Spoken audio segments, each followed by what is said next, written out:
Assalamualaikum warahmatullahi wabarakatuh. Video kali ini melanjutkan video create warehouse kita yang sebelumnya. Nah, kali ini kita akan mencoba untuk membuat create warehouse location. Apa sih sebenarnya create warehouse location ini? Jadi di setiap warehouse atau gudang gitu, terdapat location yang spesifik untuk tempat kita menyimpan barang. Tujuannya apa? Tujuannya untuk memudahkan kita mencari barang tersebut jika kita membutuhkannya, dan juga untuk tetap memanage stok inventory kita. Ini ada simulasi skenario location warehouse incoming yang pernah kita buat di video sebelumnya, yaitu ini warehouse incoming ATK, spare part, dan raw material. Pada warehouse incoming ATK, barang atau item yang akan kita stok adalah pulpen dan buku. Kemudian warehouse incoming spare part, kita membaginya menjadi kelompok elektrikal dan kelompok mekanikal, di mana kelompok elektrikal itu terdiri dari barang-barang elektrikal, contohnya MCB, soket elektrik, kabel. Dan kalau kelompok mekanikal ini untuk keperluan mekanikal seperti baut, piping, nuts, gasket. Dan ini adalah warehouse incoming raw material, di mana di raw material ini kita menyimpan barang-barang untuk keperluan inventory kita. Pada kasus ini kita masih menggunakan PT Kita Manufacturing sebagai studi kasus kita. Maka raw material di PT Kita Manufaktur adalah frame, body, dan cabin. Ada beberapa lagi produk yang termasuk raw material. Hanya saja ini hanya sebagai contoh saja.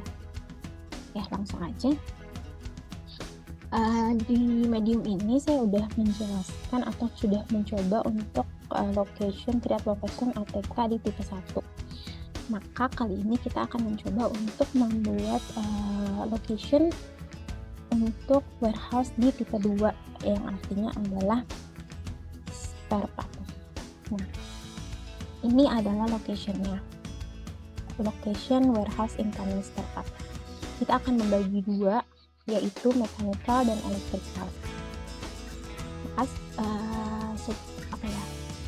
Konsepnya adalah di dalam satu warehouse ini akan ada dua kelompok, yaitu kelompok mekanikal, barang-barang mekanikal, dan barang-barang elektrikal, di mana dalam kelompok itu pun dibagi lagi dalam row, kemudian dalam cell, dan baru stocking barangnya. Sama juga untuk elektrikal seperti itu. Jadi ini membacanya seperti baut disimpan di shelf 1 pada row 1 di kelompok mechanical. Piping disimpan di shelf 2 pada row 1 di kelompok mechanical. Apakah row ini bisa lebih dari satu? Bisa, sesuai dengan kebutuhan dan bagaimana manajemen inventory perusahaan sendiri. Langsung aja kita akan membuatnya. Maka kita akan ke Odoo kita. Ke Odoo kita bisa membuka modul inventory, kemudian configuration, kemudian location.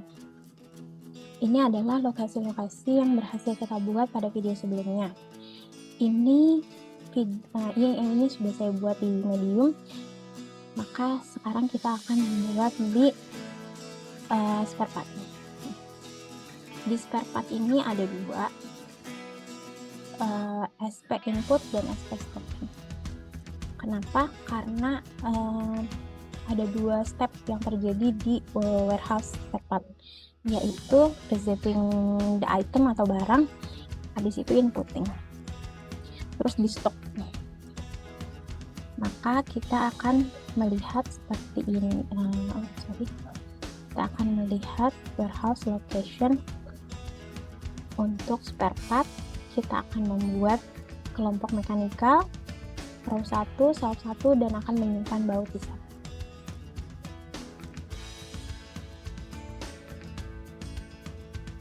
Kita bisa ke new location, kemudian location name-nya kita seperti ini. Kita akan sandingkan mechanical self 1 di bawah. Mechanical row 1 self 1 kemudian baut. Maka kita udah ada warehouse stocking, SP stocking, maka kita akan membuatnya di row 1. Mechanical dulu. Kita akan membuat mechanical. Parent location-nya apa? Di atas mechanical ini ada warehouse spare part. Yap. Apakah kita mau masuk di spare part inputting atau mungkin stocking? Pada kali ini kita mencoba untuk di warehouse stocking. Ini artinya di warehouse stocking di dalamnya ada warehouse mechanical atau mechanical yang baru saja kita buat. Nah, terus kita save.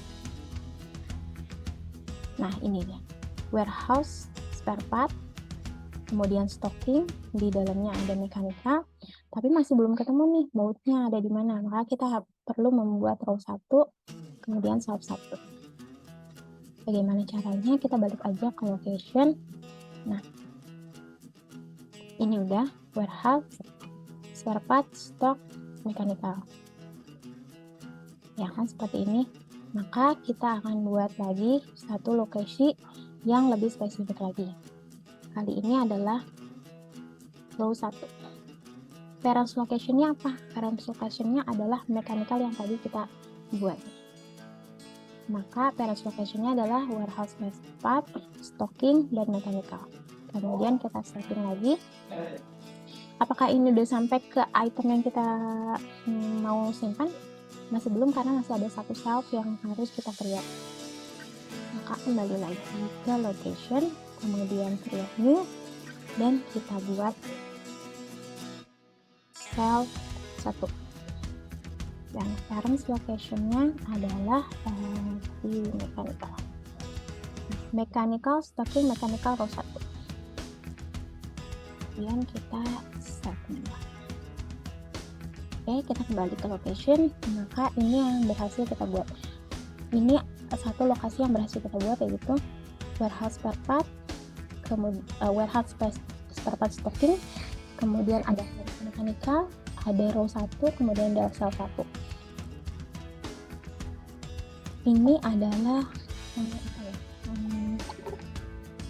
proses flow yang terjadi di warehouse incoming spare part, yaitu 2 step: receiving, inputting, kemudian stock. Yang stocking apa? Kemudian jika terjadi outing, maka outingnya tipe 1, yaitu delivery directly langsung ke customer. Customer ini tidak menjadi customer pelanggan, tapi adalah orang-orang yang konsumen yang menggunakan barang-barang yang kita stocking di warehouse ini. Kalau dalam hal ini untuk spare part, maka customer-nya adalah mungkin maintenance plan atau maintenance pabrik yang membutuhkan spare part ini untuk perbaikan mesin-mesin. Balik ke Udo ya, kembali ke sini.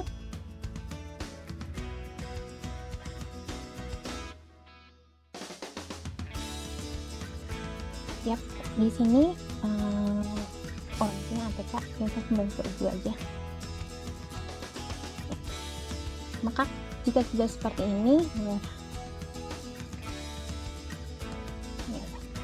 warehouse spare part, stocking, mechanical, row 1, cell 1, maka kita berhasil membuat satu location yang spesifik untuk satu barang atau satu item yang kita create. Ya, demikian.